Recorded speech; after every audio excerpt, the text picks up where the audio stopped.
এবং অনেকে মনে করছে যে ট্রাম্প যদি আসে তাহলে বোধহয় এক পরিস্থিতিটা হবে, কিন্তু এ দেখি মানে আরও ভয়াবহ আর কি। হ্যাঁ, মানে এটা ভাবা যায় না, কি এক পাগলা মানে পৃথিবীর মানে মুরব্বি হয়ে গেল আর কি।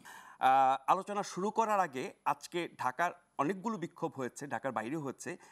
ঢাকার বেশ কয়েকটা বিক্ষোভ নিয়ে একটি প্রতিবেদন দেখে নিই।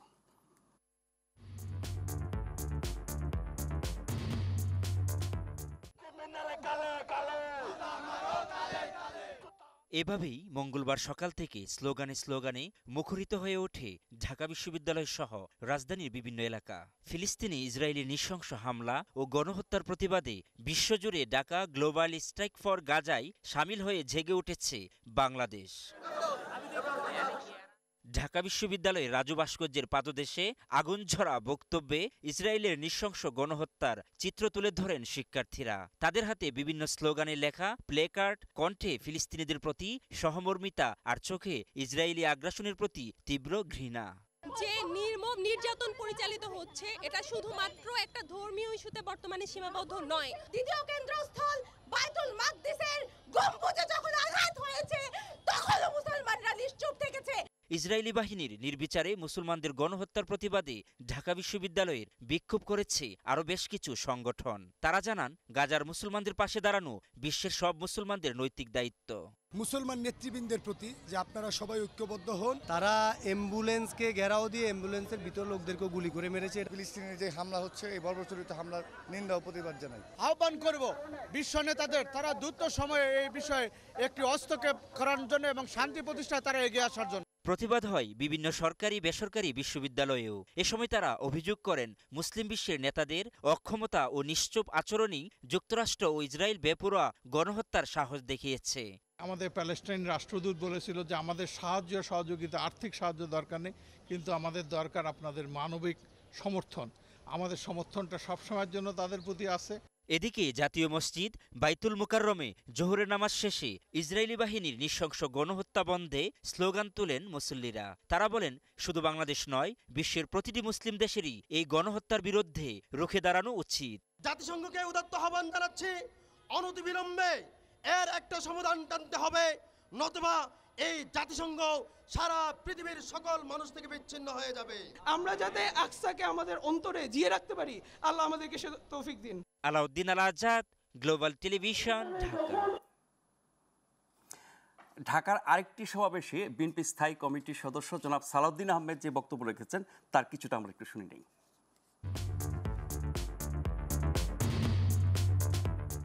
মুসলিম বিশ্বের যারা মোড়ল, তাদের প্রতি আহ্বান জানাই, আপনারা সারা পৃথিবীতে নির্যাতিত মুসলিমদের পক্ষে আপনাদের কণ্ঠ উচ্চকিত করবেন।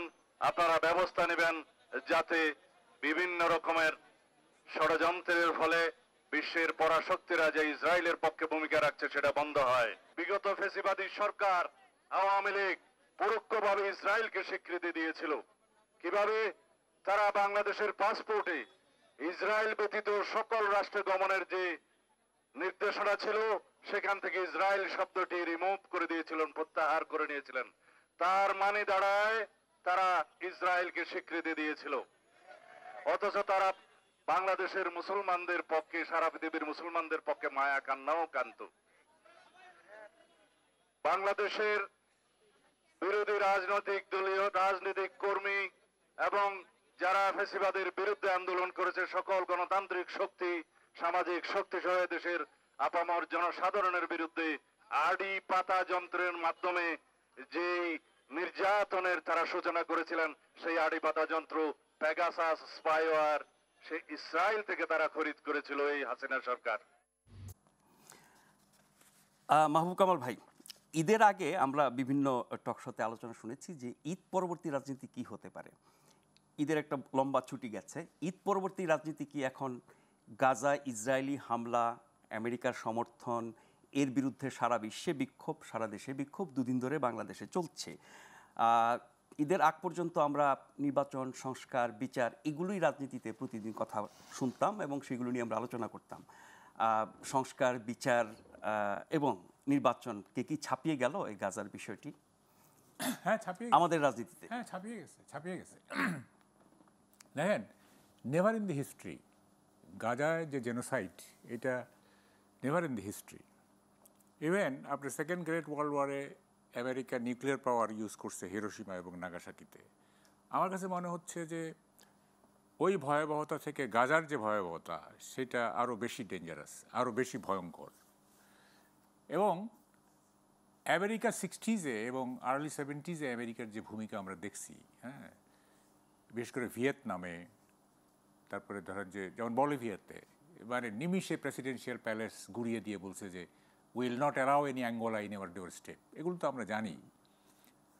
তো তখন একটা চুটকিও বের হয়েছিল, স্নাফু ইজ ডান।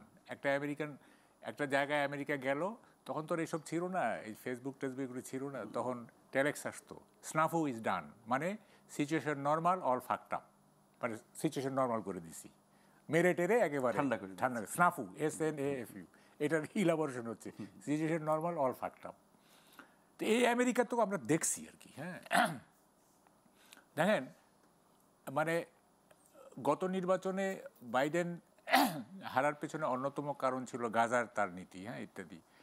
এবং অনেকে মনে করছে যে ট্রাম্প যদি আসে তাহলে বোধহয় এক পরিস্থিতিটা হবে, কিন্তু এই দেখি মানে আরও ভয়াবহ আর কি। হ্যাঁ, মানে এটা ভাবা যায় না, কি এক পাগলা মানে পৃথিবীর মানে মুরব্বী হয়ে গেল আর কি। হ্যাঁ, এবং আজকে দেখলাম যে ঢাকা আমেরিকার যে শীর্ষস্থানীয় ইউনিভার্সিটি সেগুলিতে স্টুডেন্টদের ভিসা বন্ধ, মানে শীর্ষস্থানীয় যারা বিক্ষোভ করেছে তাদের ভিসা বাতিল করে, স্টুডেন্ট ভিসা বাতিল করে, যেমন হার্ভার্ড, MIT, স্ট্যানফোর্ড, যেগুলো মানে, এবং যারা নাগরিক ওদেরকে চাকরিচ্যুত করা হচ্ছে।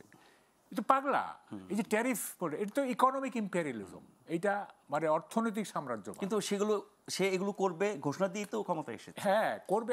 আমেরিকান ভোটারদেরও সাইকোলজি আমি কিছু বুঝি না আর কি। হ্যাঁ, মানে এটা পৃথিবীর বহু কিছু ঘটে যেগুলি না ব্যাখ্যা করা খুব কঠিন। হ্যাঁ, তো যাই হোক, এখন আমেরিকার আমি একটা জিনিস সবসময় বলি, সেটা হচ্ছে যে পৃথিবীতে একমাত্র শান্তি আনতে পারে আমেরিকার জনগণ, নট আমেরিকার প্রেসিডেন্ট।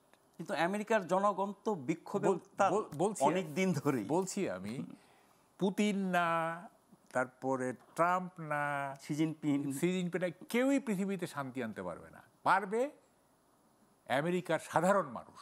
তারা যদি আমেরিকার ফরেন পলিসি ঠিক করতে পারে, হ্যাঁ, তারা যদি প্রেশারাইজ করে ফরেন পলিসি ঠিক করে, তাহলে পৃথিবী ঠিক হবে, তাছাড়া পৃথিবী ঠিক হবে না। President has nothing to do with world piece, nothing. মানে কিন্তু আমেরিকার যে ফরেন পলিসি, রিপাবলিকানরা হোক আর ডেমোক্রেটরাই হোক, একই থাকছে। ওখানেই তো সংখ্যাগরিষ্ঠ সাধারণ মানুষ তাদেরকে ভোট দিচ্ছে। হ্যাঁ, দিচ্ছে। দেখেন, আমেরিকার প্রেসিডেন্টের পক্ষে বা আমেরিকার অ্যাডমিনিস্ট্রেশনের পক্ষে ইসরায়েলের বিরুদ্ধে অবস্থান নেওয়া কঠিন অনেকগুলো ফ্যাক্টর আছে এখানে। মানে দি ইহুদি ডোমিনেশন ইন ইউনাইটেড সেক্টরে, ধরো অর্থনীতি থেকে শুরু করে ব্যবসা বাণিজ্য, প্রযুক্তি, শিক্ষা, স্বাস্থ্য, তারপরে কি বলে যে ওয়ার উইপন, হ্যাঁ, হার্ডওয়্যার ইত্যাদি, এগুলি মানে ডোমিনেট। ইভেন মিডিয়া, এই টেড টার্নার ফার্নার যা আছেন দেখেন নাকি, সব তো ওগুলি মানে ইহুদি আর কি।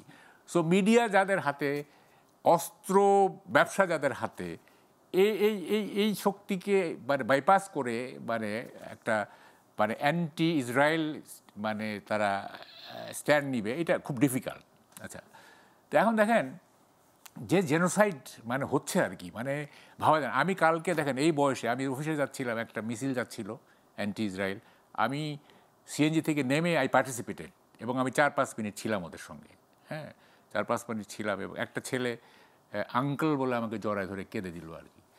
যাই হোক, সো এটা কি বলে, এটা স্যাড বললে হয় না, এটা মানে কি বলে যে এটা মানে বর্বরতা বললেও অনেক কম বলা হয় আর কি। আমি একটা শহরের ছবি দেখলাম, ওটাকে ব্যারেন ল্যান্ড বলা যাবে না, বা ধ্বংসস্তূপ, হ্যাঁ, একেবারে জনমানব শূন্য, হ্যাঁ, টোটাল এরিয়াটা আপনার হয়ে গেছে। যাই হোক, এখন এই পাগলার হাত থেকে এবং তার অ্যাসোসিয়েট নেতানিয়াহুর হাত থেকে পৃথিবী কবে রক্ষা পাবে, আদৌ পাবে কিনা, এটা মানে খুব মুশকিল আর কি। তো যাই হোক, এখন প্রথম কথাটা হচ্ছে আপনি যে বললেন যে ঈদের পরের রাজনীতি, না, এখন দেখেন কালকে এই যে ডেমনস্ট্রেশনগুলি হলো, এটা তো খুবই ভালো যে মানে এটা প্রেশার সারা পৃথিবী, সারা বিশ্বে হয়েছে, একযোগে আমরা করছি। কিন্তু যে কাণ্ডগুলি ঘটছে গতকাল, হ্যাঁ, এগুলি তো একটা বড় ধরনের মানে মহত্বকে আপনাকে খাটো করে দেওয়া হলো এবং এটাকে একটা নোংরামির পর্যায়ে নিয়ে যাওয়া হলো এবং কতগুলি মানে যে মূর্খতাগুলি হলো আর কি, এটা ভাষায় প্রকাশ করবো না। আমি একটু সময় দিয়েন আমাকে।